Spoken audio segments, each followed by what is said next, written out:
Hello दोस्तों, प्रतिमा GS academy पे आप सभी का स्वागत है। दोस्तों, भारत के संविधान में संवैधानिक संस्थाएं और गैर संवैधानिक संस्थाओं में काफ़ी लोगों को दिक्कतें होती हैं।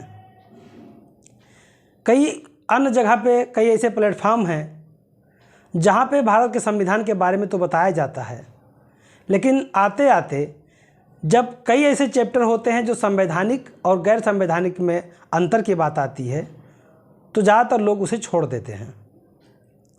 लेकिन किसी भी एग्ज़ाम में यदि 10 प्रश्न भारत के संविधान से आते हैं तो मान के चलिए कि 2 प्रश्न ऐसे टॉपिक से आते हैं जो लोग इग्नोर कर जाते हैं, जैसे कौन सा संवैधानिक संस्था है, कौन से संस्थाएं गैर संवैधानिक है।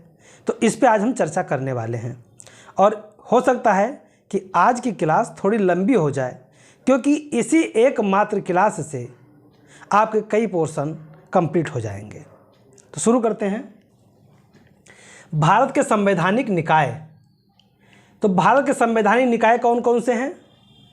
निर्वाचन आयोग, संघ लोक सेवा आयोग, राज्य लोक सेवा आयोग, वित्त आयोग, वस्तु एवं सेवा कर परिषद यानी जीएसटी परिषद, अनुसूचित जातियों के लिए राष्ट्रीय आयोग, अनुसूचित जनजातियों के लिए राष्ट्रीय आयोग, राष्ट्रीय पिछड़ा वर्ग आयोग, भाषाई अल्पसंख्यक वर्गों के लिए विशेष अधिकारी की नियुक्ति, भारत का नियंत्रक एवं महालेखा परीक्षक, भारत के महान्यायवादी और राज्य का महाधिवक्ता।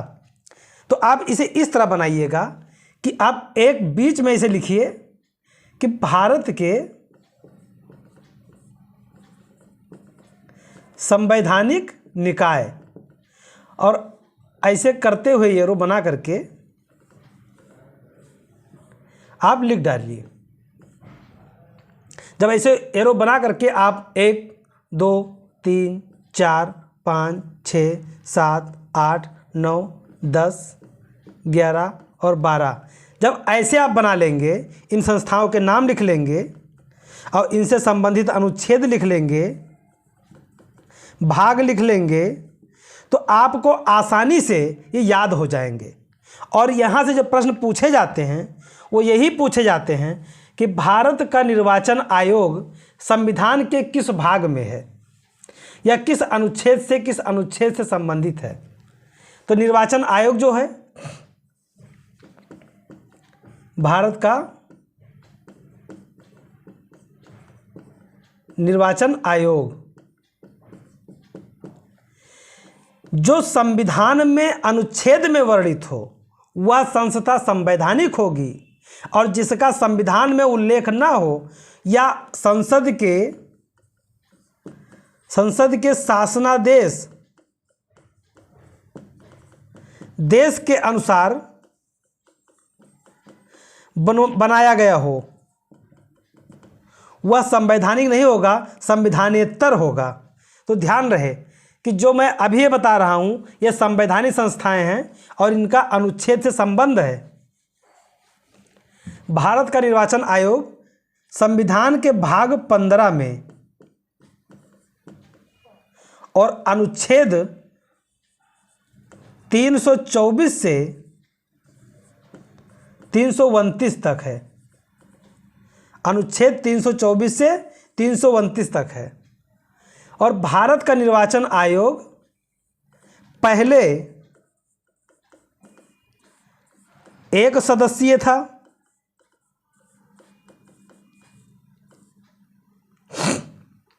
पहले 1 सदस्य केवल इसके होते थे और वो होते थे मुख्य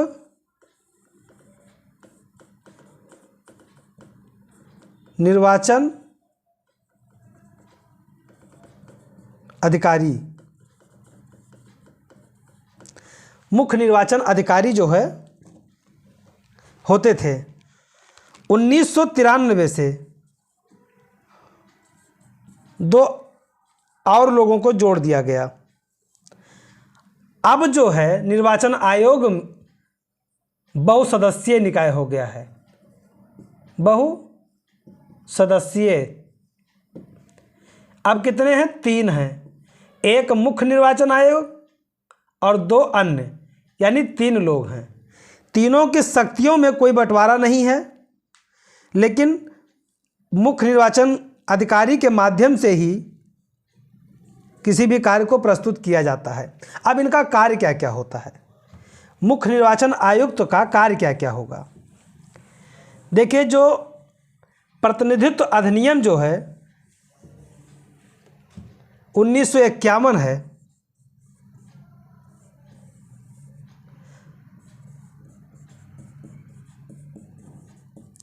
प्रतिनिधित्व अधिनियम 1951 जो है, उसके तहत, उसके क्लाज 29 के तहत, धारा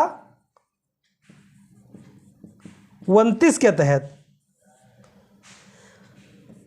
निर्वाचन आयोग राजनीतिक पार्टियों से संबंधित कार्यों को देखता है। जैसे क्या क्या काम इनके होते हैं? किसी राजनीतिक पार्टी को मान्यता देना,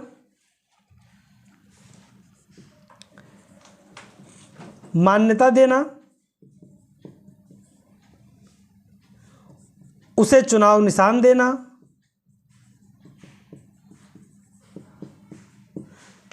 देना, कोई पार्टी क्षेत्रीय पार्टी बनी है या राज्य पार्टी बनी है या राष्ट्रीय पार्टी बनी है, इसका तमगा देना, चुनाव कराना, कहाँ? राष्ट्रपति का, उपराष्ट्रपति का, लोकसभा का यानी केंद्र का, और राज्य विधानमंडल का। अब यहाँ एक बात ध्यान रहे कि जो स्थानीय निकाय है, जैसे पंचायती व्यवस्था, इससे भारत के निर्वाचन आयोग से कोई मतलब नहीं है। राज्य निर्वाचन आयोग इसके लिए होता है। राज्य निर्वाचन आयोग, इसके माध्यम से स्थानीय निकाय का चुनाव कराया जाता है। तो ध्यान रहे कि कोई भी संसद का सदस्य या राज्य विधानमंडल का सदस्य योग्य है या नहीं, राष्ट्रपति भारत के निर्वाचन आयोग से ही सलाह लेकर के उस पर कार्य करता है। ये रहे निर्वाचन आयोग हो गया आपका। दूसरा है संघ लोक सेवा आयोग और राज्य लोक सेवा आयोग। तो संघ लोक सेवा आयोग और राज्य लोक सेवा आयोग जो है, ये आपके भाग 14 में अनुच्छेद 308 से 323 से संबंधित है। और ध्यान रहे 323 के क्लास 1 और 323 के क्लास 2 में मैंने पहले बताया था कि एक अधिकरण है, यानी प्रशासनिक अधिकरण। प्रशासनिक अधिकरण आपके अनुच्छेद 323 के क्लास का में है, और अन्य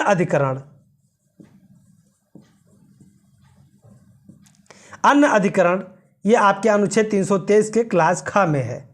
तो ध्यान रहे कि अनुच्छेद 323 जो एक प्रशासनिक अधिकरण या अन्य अधिकरण है, वो आपके संघ लोक सेवा आयोग या राज्य लोक सेवा आयोग से संबंधित होते हैं। अगला पॉइंट है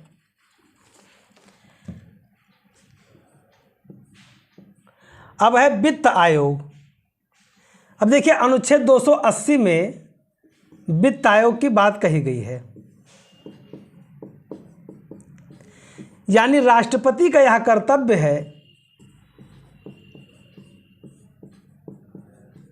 राष्ट्रपति का यह कर्तव्य है कि प्रत्येक 5 वर्ष पर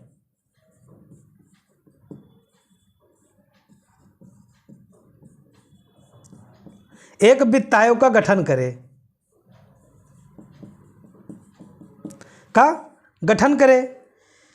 अब 5वां वित्त आयोग, 5वां वित्त आयोग अध्यक्ष कौन है? आरपी सिंह। 5वां वित्त आयोग के अध्यक्ष। देखिए, प्रत्येक 5 वर्ष पर, यानी वित्त आयोग 5 वर्ष पे वित्त आयोग का गठन राष्ट्रपति करेगा। और वर्तमान में 15वें वित्त आयोग हैं एन.के. सिंह। इस समय 15वां चल रहा है। 15वां 21 से 25 के लिए, यानी 5 वर्ष के लिए ये वैलिड है। तो ध्यान रहे कि अनुच्छेद 280 के तहत वित्त आयोग का गठन राष्ट्रपति करेगा प्रत्येक 5 वर्ष पर। और वर्तमान में 15वां वित्त आयोग के अध्यक्ष एन.के. सिंह हैं। और पहले के कौन थे? के.सी. नियोगी। पहले के के.सी. नियोगी थे। तो ध्यान रहे यहाँ पे। अब आपके वित्त आयोग भी हो गए। यानी कि जो भारत के संवैधानिक संस्थाएं हैं उसमें से किसका क्या कार्य है, किस अनुच्छेद में है, आपको ये पता होना जरूरी है। कई बार एग्जाम में दे देता है निम्नलिखित में से कौन सी संस्थाएं संवैधानिक हैं और कौन सी संस्थाएं संवैधानिक नहीं हैं। अब वस्तु और सेवा कर जीएसटी के बारे में आप जानते होंगे। GST, good and service tax, वस्तु एवं सेवा कर परिषद। यानी कि अनुच्छेद 246 के क्लाज का और क्लाज का 2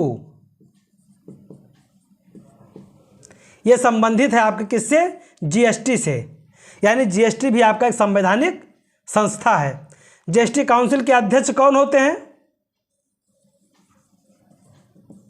काउंसिल के अध्यक्ष कौन होते हैं? वित्त मंत्री। ये ध्यान रहे, बहुत लोग पीएम जानते हैं, अक्सर एग्जाम में पीएम लगा के गलती कर देते हैं। पीएम हर चीज़ का अध्यक्ष नहीं होता है भाई। मानते हैं बहुत चीज़ों का अध्यक्ष होता है, लेकिन हर चीज़ का अध्यक्ष नहीं होता है वो। अब अनुसूचित जाति आयोग यानी एससी कमीशन और एसटी कमीशन और बीसी कमीशन, यानी कि सबसे पहले अनुच्छेद 338 में एससी एंड एसटी कमीशन गठित किया गया था। बताया गया था कि एक अनुसूचित जाति और जनजाति आयोग होगा। किसमें कहा गया था? अनुच्छेद 338 के तहत। लेकिन आगे चल करके इसे संविधान संशोधन करने के बाद में 338 का में एसटी आयोग को अलग कर दिया गया। यानी कि अनुसूचित जनजाति आयोग का संबंध जो है अब अनुसूचित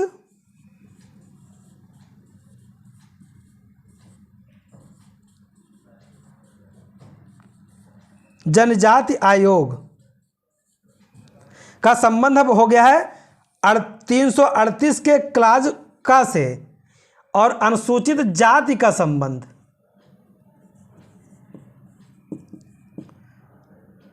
जाति आयोग अनुच्छेद 338 में हो गया है। यानी 338 का और ओबीसी यानी कि पिछड़ा वर्ग आयोग 338 खा के तहत बना दिया गया है। तो ध्यान रहे कि जब भी प्रश्न आए तो इनका संबंध और अनुच्छेद ध्यान रहे, और ये भी ध्यान रहे जिसका संबंध अनुच्छेद से है उसका संबंध संवैधानिक निकाय से है। यहाँ पे किसी भी रूप में कंफ्यूज मत होइएगा।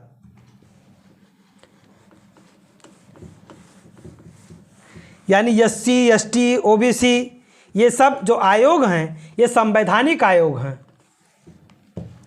भाषाई अल्पसंख्यक वर्गों के लिए विशेष अधिकारी की बात है, तो पहले ध्यान रखिएगा 350 में भाषा के संबंधी बात कही गई है, लेकिन 350 के का में इसको बढ़ावा देने की बात कही गई है, और 350 के खा में अल्पसंख्यकों के लिए एक विशेष अल्पसंख्यक भाषाओं के लिए उनके वर्गों के लिए एक विशेष अधिकारी की नियुक्ति की बात की गई है। उसके बाद सबसे महत्वपूर्ण पदाधिकारी भारत के से कहा जाता है कि भारत के कार्यों को देखने वाली आंखें, भारत का नियंत्रक एवं महालेखा परीक्षक यानी कैग। अनुच्छेद 148 से 151 तक इन्हें कहा था controller and editor of journal in India, यानी भारत के नियंत्रक एवं महालेखा परीक्षक। ये क्या करते हैं, ध्यान रहे, ये जब तक पैसा खर्चा नहीं हो जाता है तब तक ये ध्यान नहीं देते, और जैसे ही खर्चा हो गया उसके बाद सीएजी की समीक्षा होगी। चलो भैया, कहाँ कहाँ, जहाँ के लिए पैसा आया था वहीं खर्चा हुआ कि नहीं। प्राक्कलन समिति, ध्यान रहे, प्राक्कलन समिति खर्चा के पहले सोचता है कहाँ खर्चा होना है, और सीएजी खर्चा के बाद सोचता है खर्चा सही जगह हुआ या नहीं हुआ। यानी कि 148 अनुच्छेद के तहत एक सीएजी होगा और 150 के तहत राष्ट्रपति को रिपोर्ट देगा, 151 के तहत रिपोर्ट राष्ट्रपति संसद में पेश करेगा। 148 ये 4 अनुच्छेद आपके controller and editor of journal of in India के बारे में प्रावधान करता है। अब आगे महान्यायवादी, अनुच्छेद 76 के तहत महान्यायवादी, भारत के महान्यायवादी का उल्लेख किया गया है। ये भारत के पहला विधिक अधिकारी हैं। विधिक अधिकारी ये सरकार के तरफ से पेश होते हैं, सरकार के खिलाफ नहीं जा सकते। अनुच्छेद 76 के तहत इनको किसी भी, चाहे वो लोकसभा हो, राज्यसभा हो, सुप्रीम कोर्ट, हाई कोर्ट, कहीं भी ये जा सकते हैं, कहीं भी जो है सरकार के पक्ष रख सकते हैं, लेकिन लोकसभा और राज्यसभा में इन्हें वोट देने का अधिकार नहीं है। याद रहे, भारत का महान्यायवादी किसी भी सदन में जा सकता है, लेकिन सदन में बोल भी सकता है, बैठ भी सकता है, बैठक में भाग ले सकता है, लेकिन वोट नहीं दे सकता। भारत का महान्यायवादी वोट नहीं दे सकता। उसी तरह से अनुच्छेद 165 में राज्य में, ये देश में के लिए होते हैं, ये राज्य के लिए महाधिवक्ता की बात है। उसी तरह से महाधिवक्ता भी आपके विधानमंडल में भाग तो ले सकता है, बशर्ते कि वोट नहीं दे सकता। अगला पॉइंट है गैर संवैधानिक निकाय। देखिए, मैंने अभी तक क्या पढ़ा, संवैधानिक निकाय।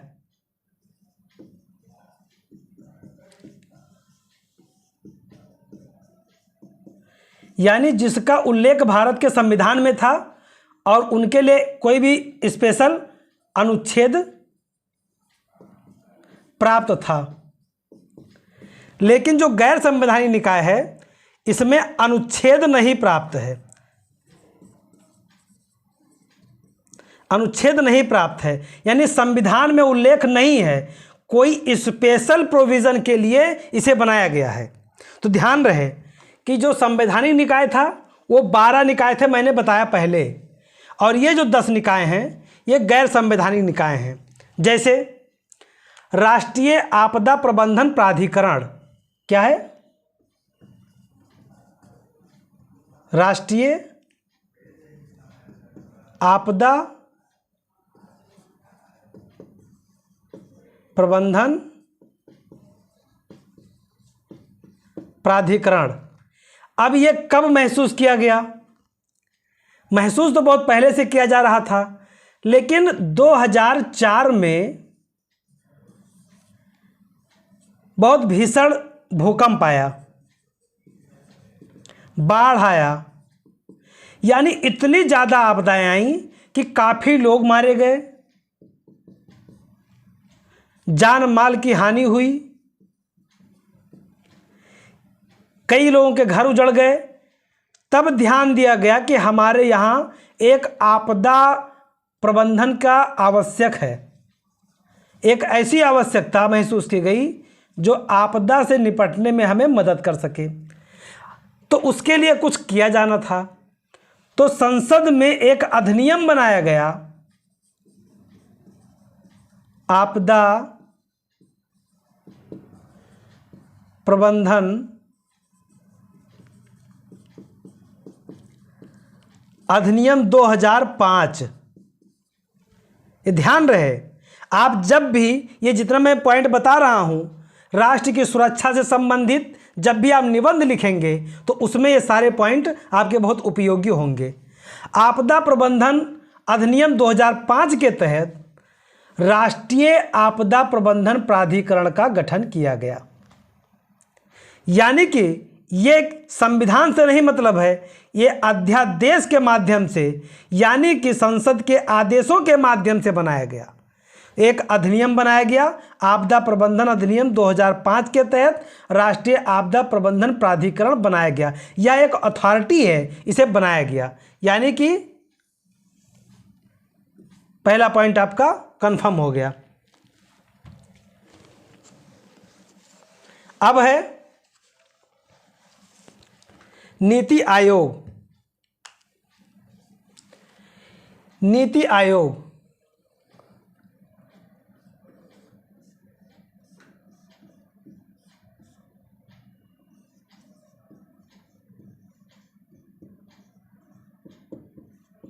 कमीशन।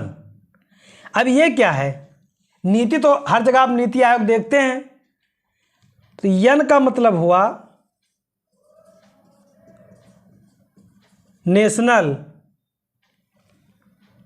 और आई का मतलब हुआ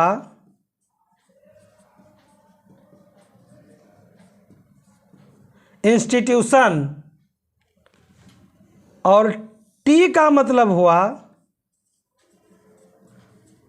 ट्रांसफार्मिंग और फिर आई का मतलब हुआ इंडिया। यानी नेशनल इंस्टीट्यूशन ट्रांसफार्मिंग इंडिया, इसका फुल फॉर्म होता है नीति का। ये कैसे बना, क्यों बना, किसके लिए बना? तो पहले तो आप नीति आयोग का फुल फॉर्म जानिए। National institution transforming India commission बना, यानी इसे हम शुद्ध रूप में नीति आयोग बोल देते हैं। ये बना 1 जनवरी 2015 को। कब बना? 1 जनवरी 2015 को बना। इसके अध्यक्ष कौन होते हैं? इसके अध्यक्ष होते हैं प्रधानमंत्री।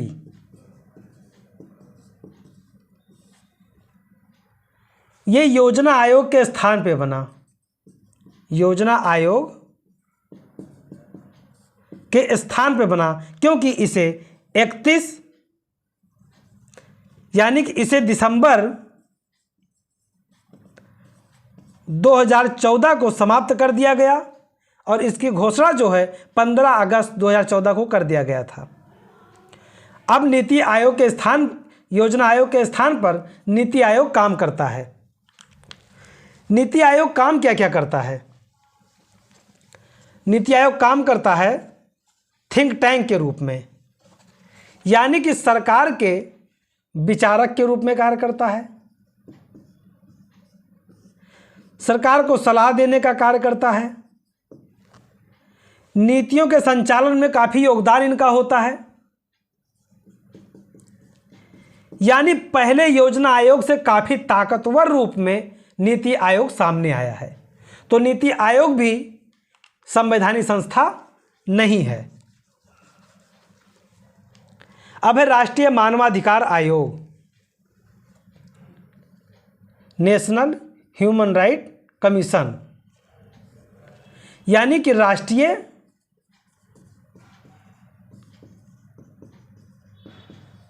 मानवाधिकार आयोग। अब ये कहाँ से टपक पड़े? इन्होंने भाई जो अंतर्राष्ट्रीय मानवाधिकार आयोग है उसी के रूप में भारत में भी देखिए, भारत हमारा बहुत ही समझदार देश है। विश्व के हर अच्छी चीज़ों का अमल करना कोई सीखे तो भारत से। पूरे विश्व समुदाय को तो मैं कहता हूँ भारत को अपना गुरु मान लेना चाहिए, जो कि हम पहले थे भी। सब कुछ भारत के पास है। वो भूख है, कोई बात नहीं, भूखो मरो मरो, विश्व को अनाज देगा। तुम्हारे पास ह्यूमन राइट कमीशन है, लेकिन गरीब मारे जा रहे हैं, कोई दिक्कत नहीं। मतलब भारत महान ऐसे नहीं है, बहुत बहुत ज़्यादा महान है ये। हम आगे कुछ नहीं कहेंगे। अंदर से बहुत ज़्यादा गुस्सा भी आता है, बहुत प्यार भी आता है। हमारा देश है। राष्ट्रीय मानवाधिकार आयोग जब बनाया गया तो ये कैसे बना? मानवाधिकार संरक्षण अधिनियम 1993।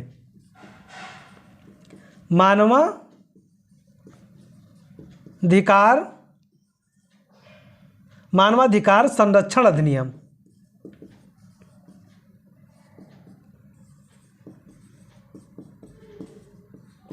1993।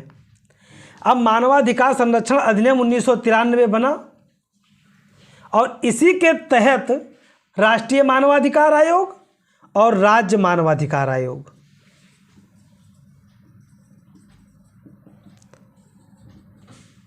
आयोग काम करते हैं।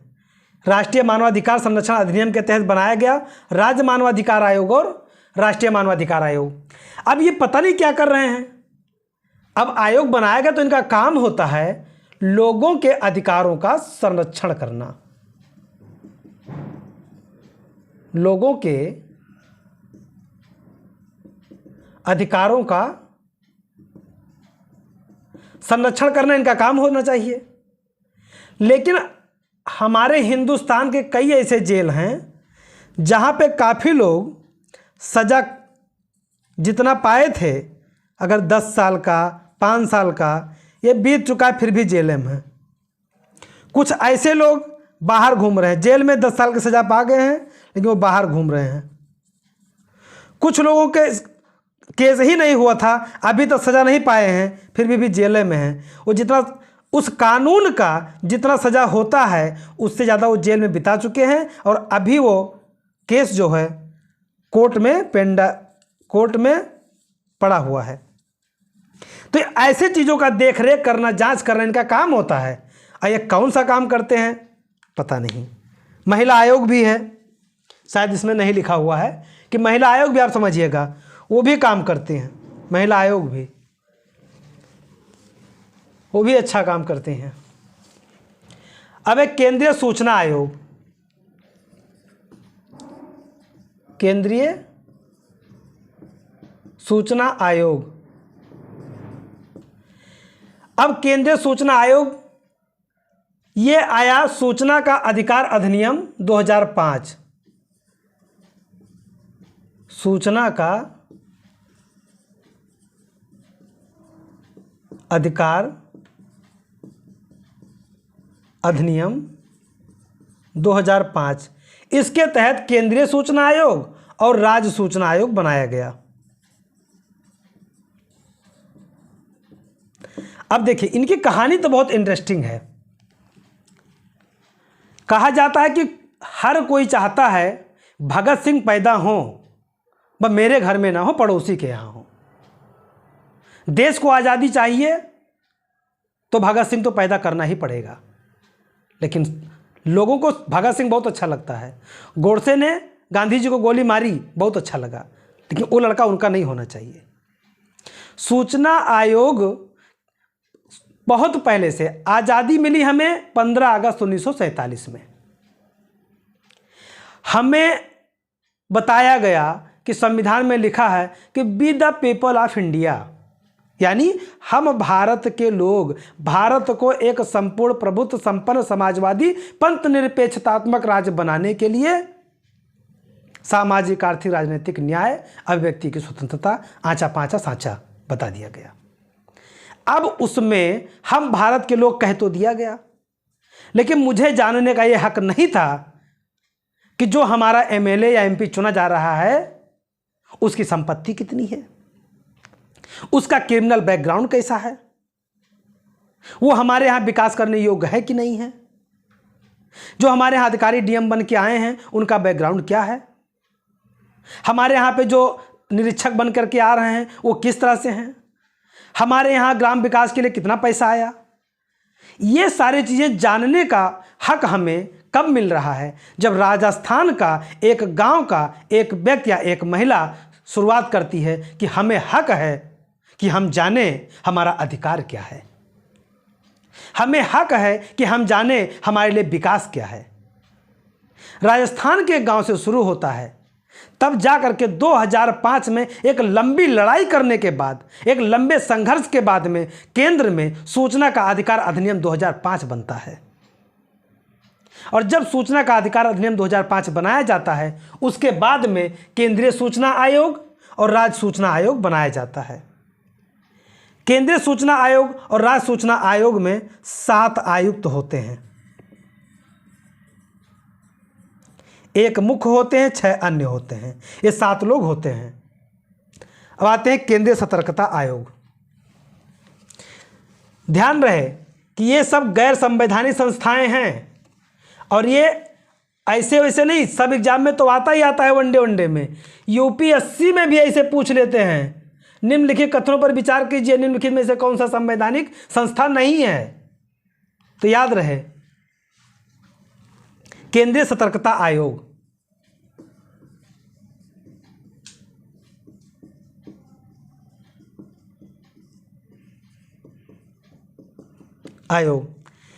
एक संथानम महोदय थे,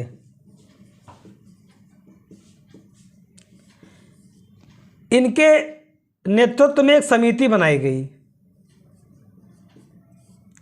और संथानम समिति ने अपनी रिपोर्ट में सिफारिश किया कि एक केंद्रीय सतर्कता आयोग होना चाहिए। 2003 में इस रिपोर्ट को ध्यान में रख करके एक संवैधानिक दर्जा दिया गया।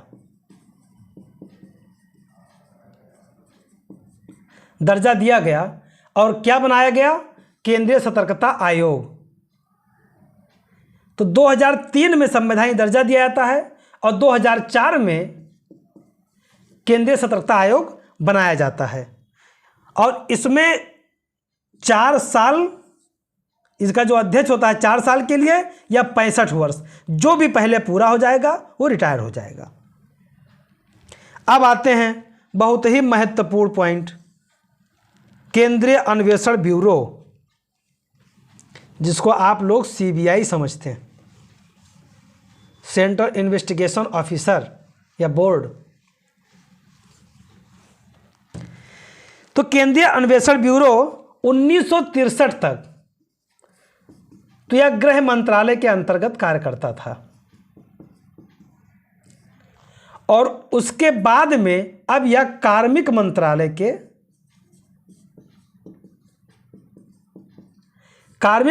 के अंतर्गत कार्य करता है और दिल्ली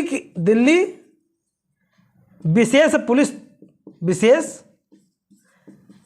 पुलिस का दर्जा प्राप्त है, यानी स्पेशल अटॉर्नी इनके पास में है। तो ये 63 तक गृह मंत्रालय के बाद, उसके बाद में कार्मिक मंत्रालय के अंतर्गत है और ये भी संथानम समिति के सिफारिश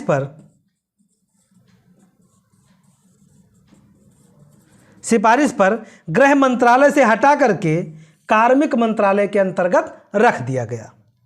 और लोकायुक्त जो है, लोकपाल जो है राष्ट्र के लिए है और लोकायुक्त राज्य में होते हैं। जैसे उत्तर प्रदेश में जो लोकायुक्त होते हैं उनका 8 वर्ष का कार्यकाल होता है, 8 वर्ष का।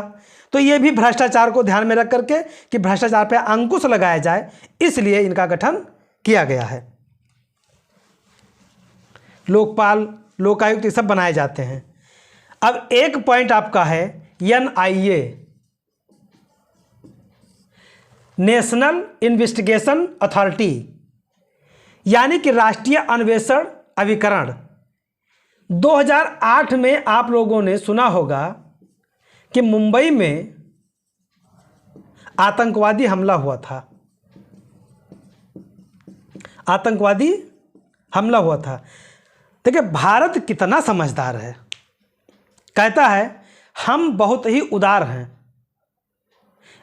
इंडिया बहुत ही उदार कंट्री है, बहुत लिबरल हैं, ये गलती करते ही नहीं हैं। लेकिन जब इनको मार पड़ती है तब कहते हैं अच्छा हमको मारे हो, कहे हाँ हमको चोट लगी है, अब दिखाते हैं, तब बनाएंगे। 2004 में भूकंप आता है तो 5 में आपदा से संबंधित अथॉरिटी बनती है। 2008 में मुंबई में आतंकवादी हमला होता है तब NIA जैसी एजेंसी बनती है। यानी इनको पहले चोट खाना होता है, उसके बाद ये कोई काम करते हैं। यही काम इन्होंने किया। 2008 में मुंबई में आतंकवादी हमला हुआ और 2008 में ही एक राष्ट्रीय अन्वेषण अभिकरण अधिनियम बनाया गया। राष्ट्रीय अन्वेषण का इंग्लिश होता है इन्वेस्टिगेशन, इसका मतलब होता है खोज। अन्वेषण अभिकरण अधिनियम 2008। इसके तहत 2009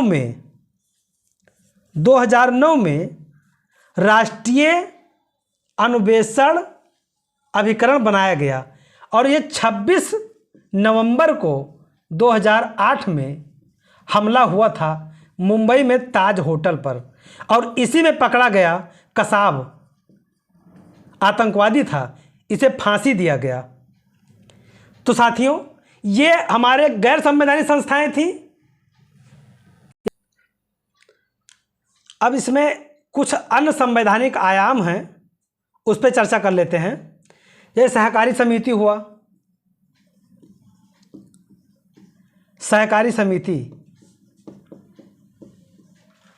इसका जो उल्लेख है 97वां संविधान संशोधन अधिनियम 2011, 97वां संवैधानिक संशोधन अधिनियम 2011 के द्वारा भाग 9 में खा क्लास जोड़ करके सहकारी समिति का वर्णन किया गया है। ये एकदम एज इट इज क्वेश्चन आता है कि किस संविधान संशोधन से जोड़ा गया, किस भाग में है, बस इतना ही पूछा जाता है। अगला पॉइंट है विशिष्ट वर्गों से संबंधित विशेष प्रावधान। विशिष्ट वर्गों से संबंधित विशेष प्रावधान या भाग 16 में अनुच्छेद 330 से 342 से संबंधित है। इसमें अनुदान देना, आरक्षण का प्रावधान, यह सारी चर्चाएं किया गया है। भाग 18 में अनुच्छेद 294 से 300 तक यह प्रावधान किया गया है कि सरकार के दायित्व क्या हैं और उनके अधिकार क्या हैं। जैसे संविदा को लेकर के, संपत्ति को लेकर के, ऐसे कई अन्य अधिकार जो होते हैं उसके बारे में चर्चा किया गया है। राजभाषा, राजभाषा क्या होगा? देखिए भारत का कोई राष्ट्रभाषा नहीं है और राज्य भाषा हिंदी है और जो लिपि है वो देवनागरी है। और इसके बारे में चर्चा भाग 17 में अनुच्छेद 343 से 351 तक में किया गया है। इसमें बताया गया है कि जब तक कोई राष्ट्रभाषा नहीं होता है सुप्रीम कोर्ट के कार्य अंग्रेजी में होते रहेंगे और उसकी हिंदी प्रतिलिपि मिलती रहेगी। यानी कि राज्य भाषा आपकी हिंदी है और लिपि देवनागरी है, अभी आपका कोई राष्ट्रभाषा नहीं है। और जो आपके संविधान में भाषा का उल्लेख है वो 22 भाषाओं का उल्लेख है। अभी इसके पश्चात मैं अनुसूची बताने वाला हूं कि किस अनुसूची में क्या है। और लोक सेवा, यानी अभी तक हमारे अखिल भारतीय सेवाएं कितनी हैं? ध्यान रहे कि हमारी अखिल भारतीय सेवाएं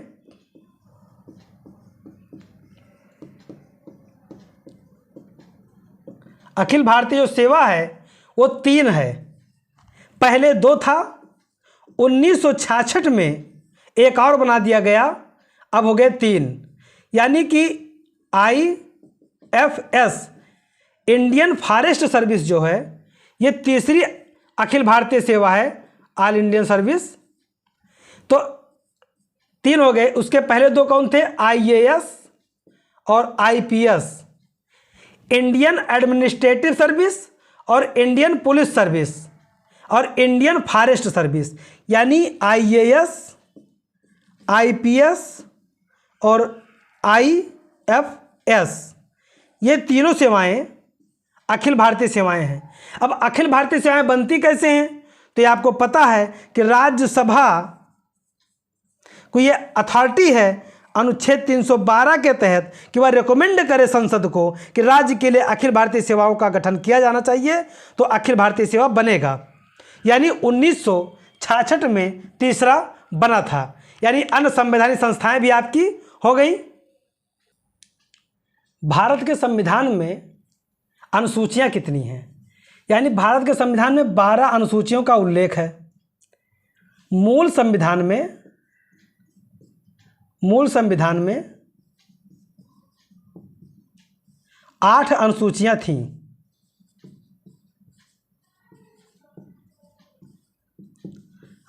थीं। लेकिन इसमें बढ़ा करके अब 12 कर दिया गया है। तो पहली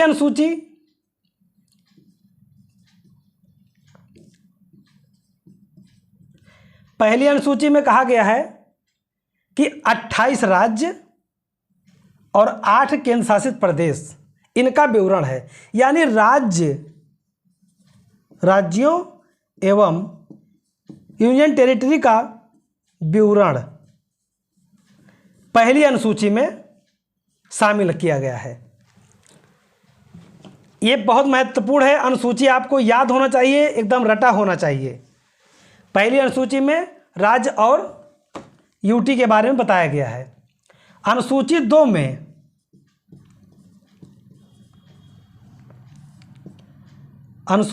में विभिन्न संवैधानिक पदों के वेतन का उपबंध है। यानी अनुसूची 2 में किसका उपबंध है? वेतन का। और अनुसूची 3 में शपथ के बारे में बात कही गई है कि जो पदाधिकारी होंगे वो शपथ लेंगे। अनुसूची 3 में यहीं पे एक बात ध्यान रखिएगा, एक अपवाद है, राष्ट्रपति और उपराष्ट्रपति ये अनुच्छेद 3 के तहत शपथ नहीं लेते हैं।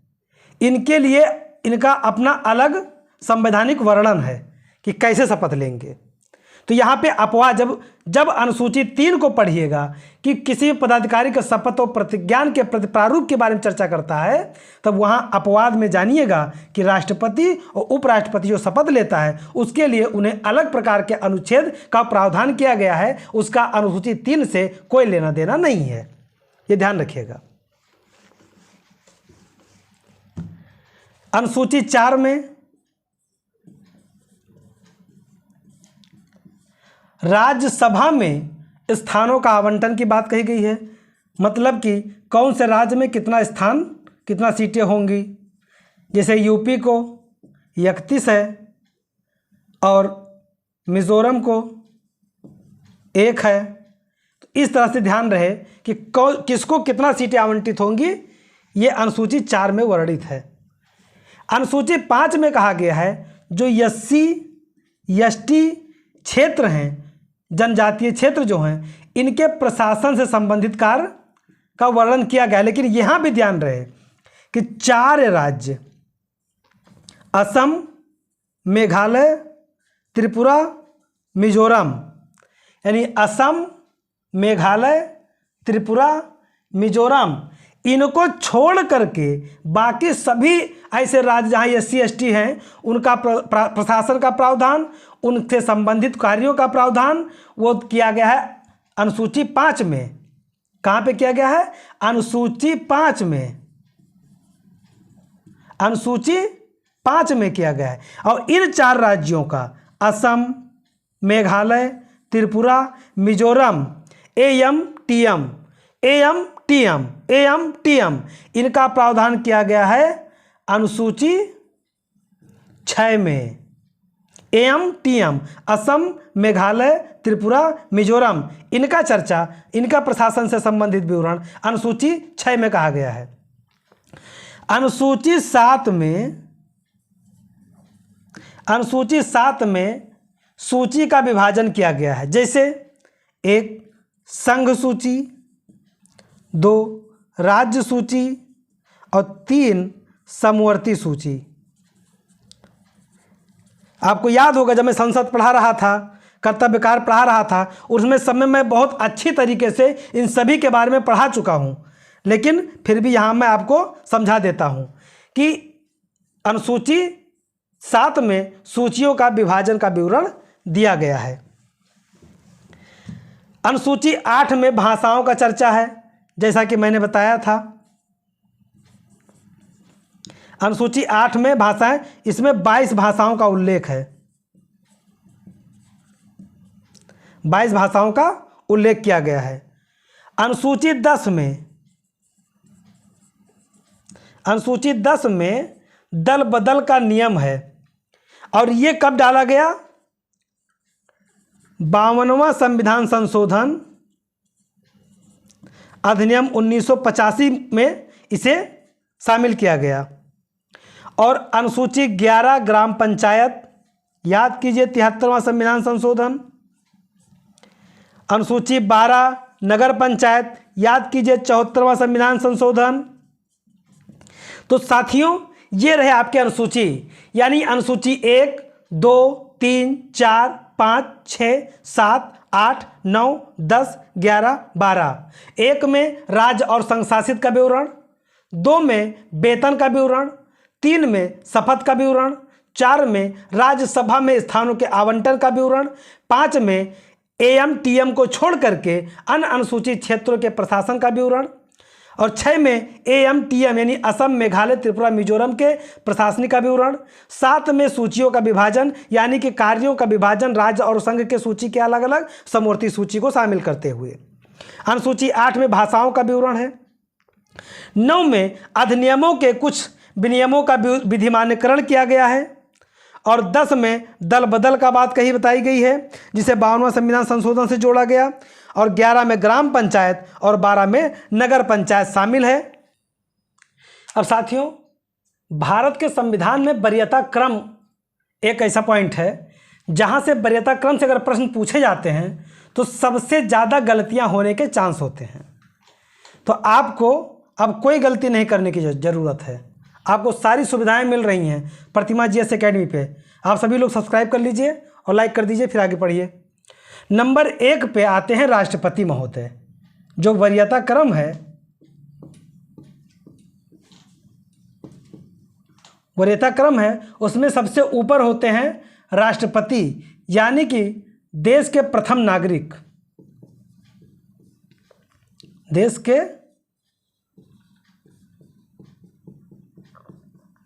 प्रथम नागरिक इस समय कौन है? द्रौपदी मुर्मू जी हैं।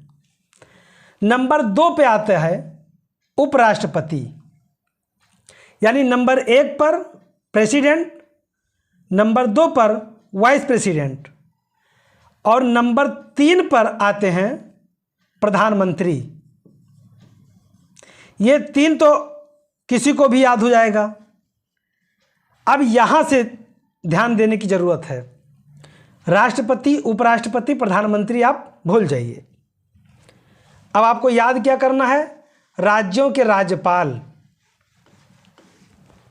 राज्यों के राज्यपाल वरीयता क्रम में 4थे नंबर पर आते हैं, वो भी अपने अपने राज्यों में। जिस राज्य के राज्यपाल हैं, मतलब राज्यों के राज्यपाल का वरीयता क्रम 4थे नंबर पर है। और राज्यों के राज्यपाल के बाद में भूतपूर्व राष्ट्रपति का स्थान आता है 5वें नंबर पर, यानी कि भूतपूर्व राष्ट्रपति और वर्तमान में उप प्रधानमंत्री अगर कोई हो तो। देखिए, उप प्रधानमंत्री कोई संवैधानिक पद नहीं है और न ये हर बार बनाया जाता है, लेकिन जब कभी उप प्रधानमंत्री पद बनाया जाएगा तो वो हायरार्की में यानी पदाधिकारियों के वरीयता क्रम में भूतपूर्व यानी पूर्व राष्ट्रपति के वरीयता क्रम के साथ 5 स्थान पे होंगे, यानी 5 का में ये बातें बताई गई है। यानी 6 से तो ऊपर होंगे लेकिन भूतपूर्व राष्ट्रपति से नीचे होंगे। अगर कुर्सी ऐसे लगेगी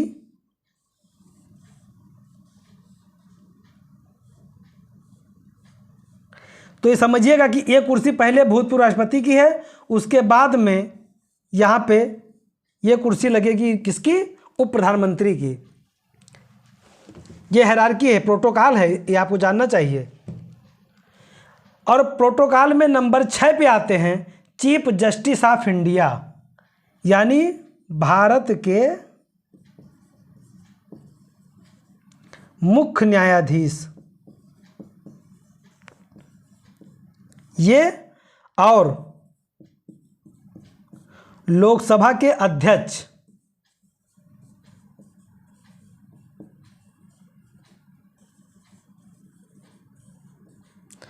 इनको दोनों लोगों को साझा रूप में 6वें स्थान पर रखा गया है। वरीयता क्रम में ये केवल मात्र कुछ मुख्य गिने चुने पदाधिकारी के बाद आते हैं।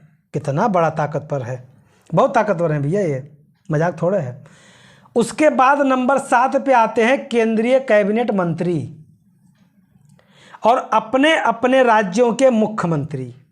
ध्यान रखिए, वरीयता क्रम में 7वें स्थान पर आते हैं कैबिनेट मंत्री।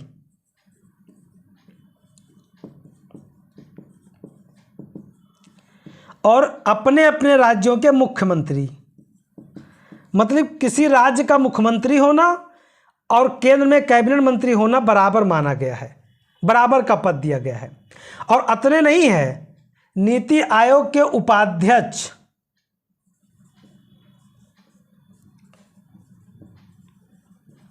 ये भी इनके साथ 7वें नंबर पर हैं।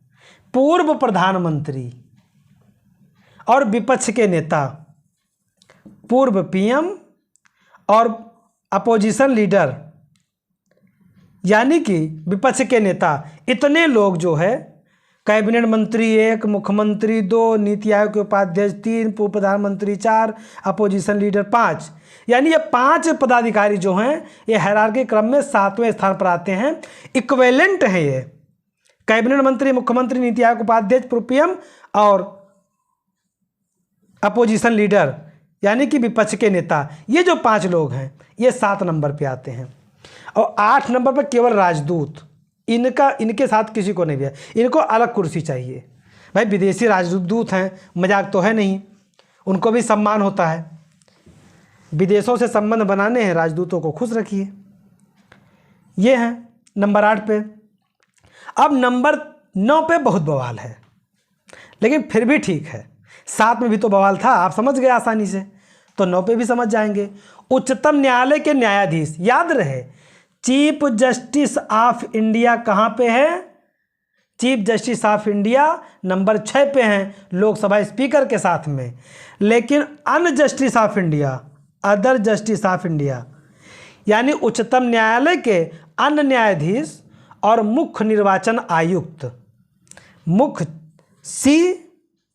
CEC चीफ इलेक्शन कमिश्नर तथा कैग यानी नियंत्रक एवं महालेखा परीक्षक, controller and auditor general of India, यानी कि यहाँ पे 1, 2 और 3, यानी ये जो लोग हैं 9 नंबर पे आएंगे। यानी सुप्रीम कोर्ट का जो चीफ जस्टिस है नंबर 6 पे आएगा, अन्य जस्टिस हैं जो 9 पे आएंगे। राज्यसभा का उपसभापति, अब यहाँ पे सभापति मत पूछिएगा कि सर चीफ जस्टिस के साथ लोकसभा के अध्यक्ष रहते हैं तो राज्यसभा के अध्यक्ष का हायरार्की क्या होगा। तो बेटा आपको पहले मैंने बताया था कि राज्यसभा का सभापति का पद पदेन होता है, जो उपराष्ट्रपति होता है वही उस राज्यसभा के पद को, सभापति के पद को सुशोभित करता है। तो इनको पहले ही 2 नंबर पे मिल गई हायरार्की, वो क्या करेंगे 6 नंबर पे आके। इसलिए यहाँ के उपाध्यक्ष और लोकसभा के उपाध्यक्ष, यानी राज्यसभा के उपाध्यक्ष या उपसभापति,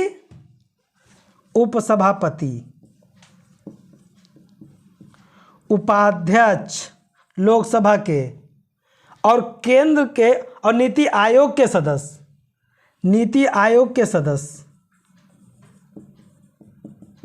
आयोग के सदस्य। और ये याद रहे कि नंबर 7 पर नीति आयोग के उपाध्यक्ष रहेंगे। तो आप यहाँ पे और दिमाग में लगाओगे कि सर नीति आयोग के उपाध्यक्ष जो हैं वो 7 नंबर पे हैं, तो नीति आयोग के अध्यक्ष कहाँ गए? तो बेटा मैंने पहले कहा था कि नीति आयोग का अध्यक्ष प्रधानमंत्री पदेन अध्यक्ष होता है और प्रधानमंत्री नंबर 3 पे है, तो यहाँ पे अध्यक्ष तो नहीं होंगे। तब कौन होगा? तो उपाध्यक्ष होंगे। तो उपाध्यक्ष कहाँ पे हैं? नंबर 7 पे हैं, नंबर 7 पे हैं। और नंबर 7 पे तो इनके सदस्य कहाँ पे जाएंगे? इनके सदस्य नंबर 10 पे हो जाएंगे। तो नंबर 10 पर इनके सदस्य होंगे। और केंद्र में जो अन्य राज्य मंत्री होते हैं, केंद्र में जो राज्य मंत्री होते हैं वो यानी उपसभापति, उपाध्यक्ष, नीति आयोग के सदस्य और राज्य मंत्री, ये 10 नंबर पे होंगे। अब एक विशेष बात ये है कि आप देखेंगे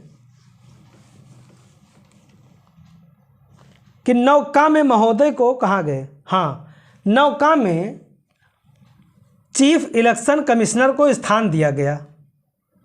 ये 1993 में जब 3 सदस्यीय आयोग बना, तब इन्होंने सोचा भाई हमको भी कहीं स्थान दे दो, हम भी इतने बड़े स्वायत्त संस्था के मुखिया हैं, मानते हैं कि हम लोगों का कम से कम वजूद है, लेकिन फिर भी वजूद हमारा है, हम चाहते हैं तभी चुनाव होता है। तब एक श्री शेषन के आग्रह पर, एक महोदय थे उस समय आयोग, चुनाव आयोग में थे, इन्होंने आग्रह किया, तब इनको नौका में, हायरार्की में, नौका में यानी उच्चतम न्यायालय के न्यायाधीश के बाद इनको कहा गया भाई थोड़ा सम्मानजनक हमको भी स्थान दे दो। तो सम्मानजनक स्थान देते हुए चीफ इलेक्शन कमिश्नर को यानी मुख्य निर्वाचन आयुक्त,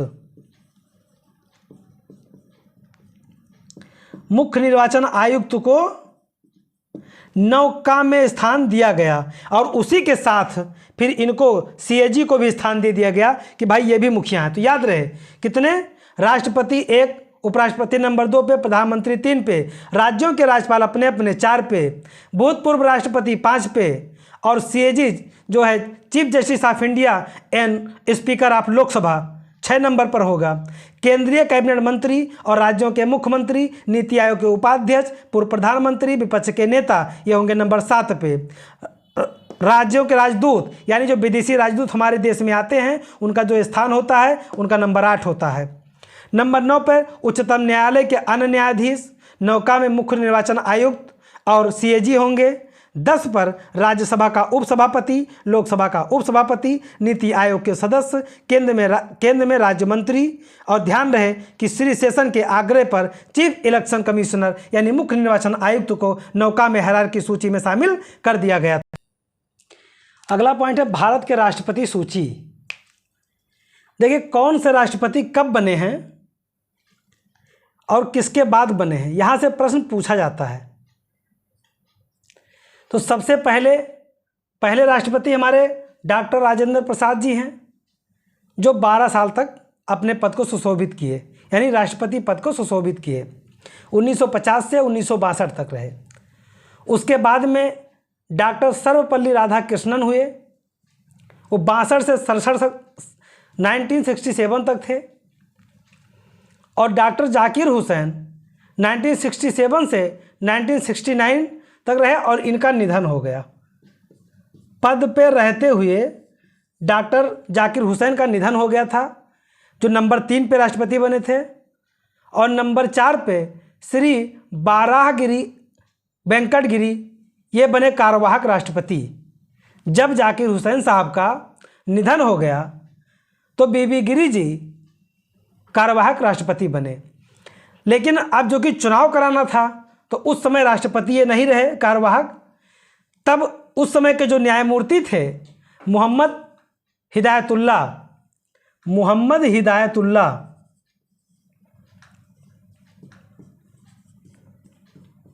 हिदायतुल्लाह ये कार्यवाहक राष्ट्रपति बने। और चुनाव हुआ, उसके बाद बीबी गिरी जी चुनाव जीते और 1969 से 1974 तक इन्होंने राष्ट्रपति पद को सुशोभित किया। यानी हायरार्की में जब भी आएगा तो नंबर 4 पे भी बीबी गिरी जी रहे हैं और उसके बाद नंबर 6 पे भी रहे हैं। कार्यवाहक राष्ट्रपति न्यायमूर्ति मोहम्मद हिदायतुल्ला 5वें नंबर के राष्ट्रपति बने थे। 7वें नंबर पर फखरुद्दीन अली अहमद थे, इनका भी निधन हो गया था। पद पे रहते हुए एक जाकिर हुसैन साहब और दूसरे फखरुद्दीन अली अहमद साहब का निधन हो गया था। फिर कार्यवाहक राष्ट्रपति बीडी जत्ती बने थे। बीडी जत्ती 1977 में बने थे और फिर चुनाव कराया गया। चुनाव में नीलम संजीवा रेड्डी साहब 77 से 82 तक राष्ट्रपति पद पर रहे। उसके पश्चात ज्ञानी जैल सिंह 10वें नंबर के राष्ट्रपति बने। 11वें नंबर के राष्ट्रपति श्री आर वेंकट रमन 87 से 92 तक। फिर डॉक्टर शंकर दयाल शर्मा 12वें नंबर के राष्ट्रपति बने 92 से 97 तक। और उसके बाद कोचरी रमण नारायण, श्री कोचरी रमण नारायण राष्ट्रपति बने। अब देखिए आपको इसके बाद आसानी से याद हो जाएगा। 14 नंबर पर डॉक्टर APJ अब्दुल कलाम महोदय, फिर श्रीमती प्रतिभा देवी सिंह पाटिल महोदया, उसके बाद श्री प्रणब मुखर्जी महोदय, फिर श्री रामनाथ कोविंद जी, फिर हाल ही में बनी है श्रीमती द्रौपदी मुर्मू जी। तो ये तो आपको याद हो जाएंगे और ऊपर से भी आप 4 लोगों को याद कर लीजिए। राजेंद्र प्रसाद, सर्वपल्ली राधाकृष्णन, जाकिर हुसैन और 12 वेंकट रमन। अब आपके बचते हैं 5 से 13 के बीच में। तो आप 5वें नंबर पे समझिए कि जब जाकिर हुसैन साहब का निधन हुआ उसके पश्चात बीबी गिरी महोदय कार्यवाहक राष्ट्रपति बने। और ये क्यों बने होंगे? उस समय उपराष्ट्रपति थे तो ये कार्यवाहक राष्ट्रपति का कार्य संभाले, लेकिन जो कि अब चुनाव राष्ट्रपति का कराना था और ये बन गए प्रत्याशी। तो उस समय जो न्यायाधीश महोदय थे मोहम्मद हिदायतुल्ला, वो 5वें नंबर पर आए, कार्यवाहक राष्ट्रपति बने और तब तक बीबी गिरी चुनाव जीत करके आ गए और वो राष्ट्रपति 6 नंबर के बन गए। यानी अब 6 नंबर तक का काम हो गया। अब बच रहे हैं आपके ये 3-4 लोग। तो जैसे बीबी गिरी जी चुनाव का इनका 5 साल कार्यकाल पूरा होता है, उसके बाद में फखरुद्दीन अली अहमद साहब को राष्ट्रपति बनाया जाता है। अब फखरुद्दीन अली अहमद साहब 7वें नंबर के राष्ट्रपति तो बने, लेकिन इन्होंने 3 साल तक पद को सुशोभित किया। उसके बाद ये भी चल बसे, इनका भी निधन हो गया, स्वर्गवासी हो गए। अब इसके बाद में बीडी जत्ती कार्यवाहक राष्ट्रपति बने और इधर कार्यवाहक राष्ट्रपति बीडी जत्ती महोदय हैं कि उधर चुनाव कराया गया और नीलम संजीवा रेड्डी चुनाव जीत गए और फिर ये राष्ट्रपति 9वें नंबर के बने। तो याद रहे आपका यहाँ तक हो गया। कैसे? राजेंद्र प्रसाद, सर्वपल्ली राधाकृष्णन, जाकिर हुसैन, बीबी गिरी, मोहम्मद हिदायतुल्ला, बीबी गिरी और अली अहमद, बीडी जत्ती, नीलम संजीवा रेड्डी, सबको इसी तरह से हो गया, सब बन गए। अब बचे ज्ञानी जैल सिंह। अब ज्ञानी जैल सिंह जब बने राष्ट्रपति उस समय इंदिरा गांधी यहाँ की PM थी अपने भारत की, और बीच में इंदिरा गांधी का स्वर्गवास हो जाता है। फिर ये महोदय इतना उतावले होते हैं कि ये तुरंत बिना किसी की अनुमति के अपने विवेकानुसार विवेकाधिकार का प्रयोग करते हैं और राजीव गांधी को PM बनाते हैं। यानी राजीव गांधी PM बनते हैं 84 में। तो याद रहे 10वें नंबर पर ज्ञानी जैल सिंह, नीलम संजीवा रेड्डी 82 में अपना कार्यकाल समाप्त करते हैं। यहाँ तक हो गया। अब R वेंकट रमन महोदय 87 से 92 तक रहते हैं। उसके बाद शंकर दयाल, उसके बाद कोची रमण गिरी। यानी इनको 3 को तो आपको ऐसे याद करना पड़ेगा, वेंकट रमन, शंकर दयाल, रमन नारायण। वेंकट, शंकर दयाल, रमन नारायण, ये 3 लोग बने। उसके बाद APJ अब्दुल कलाम 14वें राष्ट्रपति, श्रीमती प्रतिभा देवी सिंह पाटिल 15वें, प्रणब मुखर्जी 16वें और रामनाथ कोविंद 17वें और श्रीमती द्रौपदी मुर्मू 18वें। अब यहाँ एक प्रश्न ये बनेगा कि सर हमने तो पढ़ा था कि श्रीमती मुर्मू 15वीं राष्ट्रपति हैं। तो वही मैं बताने जा रहा हूँ कि एक व्यक्ति और 2 व्यक्ति, ये हो गए एक व्यक्ति, यानी व्यक्ति के रूप में ये। तो जब वही बात आएगी तो व्यक्ति के रूप में श्रीमती द्रौपदी मुर्मू आपके और 1 2 3 4 5 6 7, 8, 9, 10, 11, 12, 13, 14, 15, 16, 17, यानी जो कार्यवाहक हैं इन्हें हटा दिया जाए।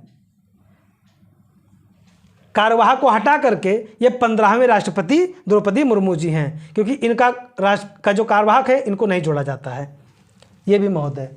ठीक है, तो यहाँ पे एक व्यक्ति के रूप में ये है और पद के रूप में 18वीं है। दोनों बातें याद रखिएगा। भारत के उपराष्ट्रपति, अब यहाँ पे ध्यान रखिएगा कि भारत के उपराष्ट्रपति में सबसे पहले हैं डॉक्टर सर्वपल्ली राधाकृष्णन, पहले उपराष्ट्रपति भारत के। उसके बाद में जाकिर हुसैन, बीबी गिरी नंबर 3 पर, गोपाल स्वरूप पाठक नंबर 4 पे, नंबर 2 पे जाकिर हुसैन, नंबर 3 पे बीबी गिरी, नंबर 4 पर गोपाल स्वरूप पाठक, 5 पे बीडी जत्ती और नंबर 6 पे है न्यायमूर्ति मोहम्मद हिदायतुल्लाह। आर वेंकट 7वें पर हैं। इसके बाद हायरार्की का कोई मतलब नहीं है, भाई ये जाने कि इतने लोग उपराष्ट्रपति बने जो आगे चल करके राष्ट्रपति भी बनेंगे। कौन कौन बनता है बताते हैं। 8 पे शंकर दयाल शर्मा, 9 पे के आर नारायणन, 10 पे कृष्णाकांत, 11 पे भैरव सिंह, 12 और 13 2 कार्यकाल पे मोहम्मद हामिद अंसारी थे और 2 कार्यकाल सर्वपल्ली राधाकृष्णन का है। तो यहाँ पूछा जा सकता है कि उन उपराष्ट्रपति का नाम बताइए जिन्होंने 2 कार्यकाल को जो है देखा है। तो सर्वपल्ली राधाकृष्णन और मोहम्मद हामिद अंसारी। और नंबर 14 पे रहे हैं वेंकैया नायडू और अभी हाल ही में बने हैं जगदीप धनखड़ महोदय 22 से अभी तक। अब यहाँ पे देखिए कि ये भी राष्ट्रपति बने, ये भी राष्ट्रपति बने, राष्ट्रपति बने, राष्ट्रपति बने, राष्ट्रपति बने और ऐसे बनते बनते अभी आगे भी बनेंगे। यानी कि 15वें उपराष्ट्रपति हमारे जगदीप धनखड़ बने हैं। पहले कौन है? सर्वपल्ली राधाकृष्णन, दूसरे हैं जाकिर हुसैन। भारत के प्रथम, अब यहाँ पे आपको देखना है कि भारत के प्रथम कौन क्या था। तो भारत के प्रथम प्रधानमंत्री पंडित जवाहरलाल नेहरू थे। भारत के प्रथम उप प्रधानमंत्री सरदार वल्लभ भाई पटेल। भारत के प्रथम लोकसभा अध्यक्ष कौन थे? गणेश वासुदेव मावलंकर, जिसे आप जानते हैं जीबी मावलंकर के नाम से जानते हैं। वो गणेश वासुदेव मावलंकर नाम है। सबसे इम्पॉर्टेंट ये है कि यहाँ पे लोग कन्फ्यूज होते हैं। प्रथम मुख्य न्यायाधीश का नाम हीरालाल जे कानिया। हीरालाल जे कानिया जो है भारत के प्रथम मुख्य न्यायाधीश थे। भारत के प्रथम मुख्य चुनाव आयुक्त कौन थे? सुकुमार सेन। भारत के प्रथम मुख्य चुनाव आयुक्त थे सुकुमार सेन। और प्रथम संघ लोक सेवा आयोग के अध्यक्ष थे सर रोज वारकर। देखिए हमारा संघ लोक सेवा आयोग बना था 1926 में, तो 1926 में हमारा देश था गुलाम। तो 1926 से 32 तक प्रथम लोक सेवा आयोग के अध्यक्ष के तौर पर सर रोज बारकर, सर रोज बारकर, इन्हें रोज बार दो, सर रोज बारकर, इनके सर को रोज बारकर, ठंडी में कौरा तापते हैं बार करके, सर रोज बारकर 26 से 32 तक थे। आज़ाद भारत के प्रथम यूपीएससी के अध्यक्ष कौन थे?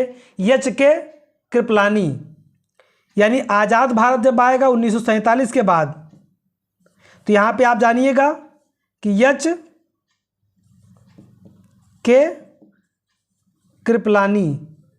तो ये याद रहे कि अगर प्रथम संघ लोक सेवा आयोग का अध्यक्ष पूछा जाएगा और सर रोज बारकर ऑप्शन में हैं तो इन्हें मारिएगा, यदि ये नहीं है तो इनको मारिएगा।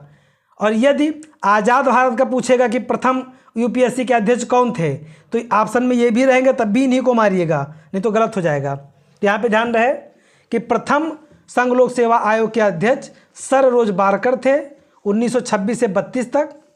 और आज़ाद भारत के प्रथम यूपीएससी के अध्यक्ष यानी संघ लोक सेवा आयोग के अध्यक्ष कौन थे? एच के कृपलानी थे। प्रथम सीएजी कौन था? Comptroller and auditor general B Narahari Rao. B Narahari Rao ये भारत के पहले सीएजी थे। उसके बाद में प्रथम महान्यायवादी कौन था? MC सीतलवाड़, MC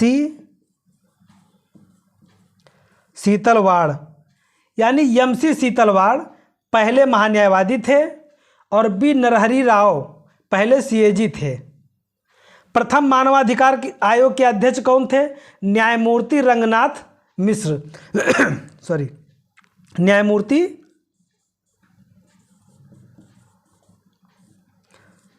रंगनाथ मिश्र। याद रहे कि जो मानवाधिकार आयोग का अध्यक्ष होता है वो retired chief justice of India होता था, लेकिन 2019 में संशोधन कर दिया गया है। अब कोई भी बस न्यायाधीश वहाँ का सुप्रीम कोर्ट का होना चाहिए और पहले कार्यकाल 5 वर्ष या 70 वर्ष होता था, अब होता है 3 वर्ष या 70 वर्ष, जो भी पहले पूरा हो जाए तो मानवाधिकार के रूप में कार्य करता है। राष्ट्रीय महिला आयोग के अध्यक्ष जयंती पटनायक थी। पहली राष्ट्रीय महिला आयोग की पहली अध्यक्ष जयंती पटनायक थी। कौन थे? जयंती पटनायक। पहले अल्पसंख्यक आयोग के अध्यक्ष थे न्यायाधीश सरदार अली खान। प्रथम अल्पसंख्यक के अध्यक्ष न्यायाधीश सरदार अली खान, ये प्रथम अल्पसंख्यक आयोग के अध्यक्ष थे। 2004 के पहले SC और ST आयोग एक ही था, तो प्रथम SC और ST आयोग के प्रथम अध्यक्ष थे SH रामधन। SH रामधन पहले SC ST आयोग के अध्यक्ष थे। 2004 में जब दोनों अलग बन गए, SC आयोग अलग बन गया और ST कमीशन अलग बन गया, तो 2004 में SC कमीशन के जो प्रथम अध्यक्ष बने उनका नाम था सूरज भान और जो ST आयोग के प्रथम अध्यक्ष बने उनका नाम था कुंवर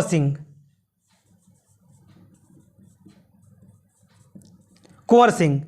और OBC कमीशन के प्रथम अध्यक्ष यानी अदर बैकवर्ड क्लास यानी अन्य पिछड़ा वर्ग के प्रथम अध्यक्ष कौन बनाए गए थे? अन्य पिछड़ा वर्ग के प्रथम अध्यक्ष न्यायाधीश RN प्रसाद, यानी कि OBC के प्रथम अध्यक्ष बनाए गए थे कमीशन के न्यायमूर्ति RN प्रसाद। तो साथियों, ये रहे हमारे आज के क्लास। इसमें आपको सभी महत्वपूर्ण टॉपिक को शामिल कर दिया गया है, इसे आप लोग वॉच कीजिएगा और यही मैं अपने क्लास को समाप्त करता हूँ। जय हिंद, जय भारत।